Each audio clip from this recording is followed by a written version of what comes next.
ये ले भिखारी, खाना खा लेना। शुक्रिया साहब। ये तो रामू की आवाज थी ना, जो हमारे 2 लाख रुपए लेकर के भागा था। नहीं दामाद जी, रामू कहाँ से आएगा यहाँ पे? चला गया वो पैसे लेके, भाग गया। बताया तो था मैंने आपको। मम्मी जी आप कैसी बातें कर रही हो? उसने हमारे पास 2 साल काम किया है, मैं उसकी आवाज नहीं भूल सकता। ये पक्का रामू ही है। शोएब मम्मी बिल्कुल सही कह रही है, वो यहाँ कैसे हो सकता है? वो चोर है, चोरी करके भागा है, गाँव चला गया होगा अपने। हो नहीं सकता ऐसा।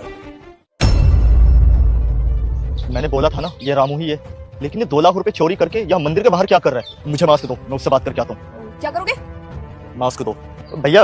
मैं अपना खाना नहीं दूंगा आपको, बहुत दिनों बाद मुझे इतना अच्छा खाना मिला है। देखिए अगर आपको और अच्छा खाना खाना है आप मेरे घर चल सकते हो। नहीं साहब, मुझे कहीं नहीं जाना, मेरे लिए खाना बहुत अच्छा है। भैया आपसे एक बात पूछ सकता हूँ मैं? हाँ पूछो। भैया शक्ल से तो आप अच्छे खासे लग रहे हो, तो यहाँ मंदिर के बाहर भीख क्यों मांग रहे हो? क्या ही बताऊँ साहब, मैं भी और लोगों की तरफ बहुत अच्छी जिंदगी जीता था। मैं एक साहब के यहाँ काम करता था और वो साहब बहुत ही अच्छे थे, मुझे बहुत भरोसा करते थे और मुझे ना अपने छोटे भाई की तरह रखते थे। और वो साहब यहाँ नहीं रहते थे, वो विदेश में रहते थे। एक दिन उन्होंने मुझे 2 लाख रुपए भेजे और कहा कि मेरी पत्नी को जाके दे देना। मैं उनकी पत्नी को 2 लाख रुपए देने गया। साहब ये बड़े साहब ने 2 लाख रुपए दिए, कहा कि आप इसे अकाउंट में जमा करवा दीजिएगा। तुझे पैसे दिए हैं या फिर तूने चोरी किया है? सच बता। नहीं मेम साहब, मैं चोरी क्यों करूंगा? ये तो साहब ने दिए मुझे पैसे, और अगर मैं चोरी करता तो आपके पास थोड़ी आता, मैं तो इन्हें लेके भाग जाता। ना दे। अच्छा वैसे पैसे बहुत ज्यादा हैं, इसको हम रख सकते हैं। और इसको मम्मी जो मैं सोच रही हूँ अभी मैं सोच रही हूँ। बिल्कुल। ठीक है मेम साहब, मैं चलता हूँ। रुक, तुझे मैं पागल नजर आती हूँ? बेवकूफ हूँ मैं?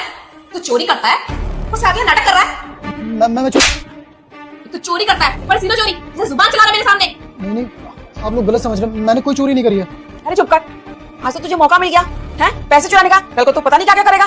दीक्षा मैं तो कह रही हूँ इसको घर से निकाल दो।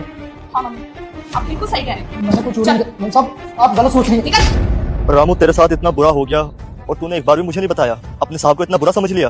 साहब मैं आपको कैसे बताता? अगर मैं आपके घर आपको बताने आता ना तो आपकी सासू माँ और आपकी पत्नी ने मुझे धमकी दी थी, अगर मैं आया तो मुझे जेल में डलवा देंगी। और रामू तेरे साथ जो हुआ बहुत गलत हुआ, उसको तो देखो मैं नहीं बदल सकता। मम्मी ये लंगड़ा आज हमें मरवाएगा, जल्दी चलो यहाँ से। लेकिन तू मुझे अपने भाई जैसा मानता है ना, तो मुझ पर विश्वास रख, इसका ना मैं बदला बहुत अच्छे से लूंगा। तू मेरे साथ मेरे घर चल, इन दोनों को तो मैं बहुत अच्छे सबक सिखाऊंगा। तू चल मेरे साथ। ये दोनों कहाँ गए? डर के मारे भाग गई होंगी ना, ताकि इन लोगों की सच्चाई मेरे सामने ना आ जाए। तू मेरे साथ घर चल, इन सबको तो वहीं सबक सिखाऊंगा। ये रामू कहाँ से मिल गया इनको? शोएब को सब पता चल जाएगा, वो जिंदा नहीं छोड़ेगी आज।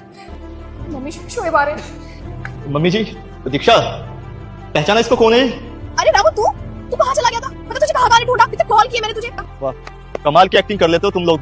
अरे आप लोगों को तो मुंबई में होने चाहिए फिल्मों में। अरे शर्म आनी चाहिए आप लोगों को। चंद पैसों की वजह से आप लोगों ने किसी गरीब की जिंदगी बर्बाद कर दी। इसके ऊपर तुमने चोरी का इल्जाम लगा करके धक्के मार के घर से बाहर निकाल दिया। धक्का देने की वजह से इसका पैर तक भी टूट गया, किसी ने इसको नौकरी तक भी नहीं रखा। देख रामू तेरे साथ जो हुआ बहुत गलत हुआ।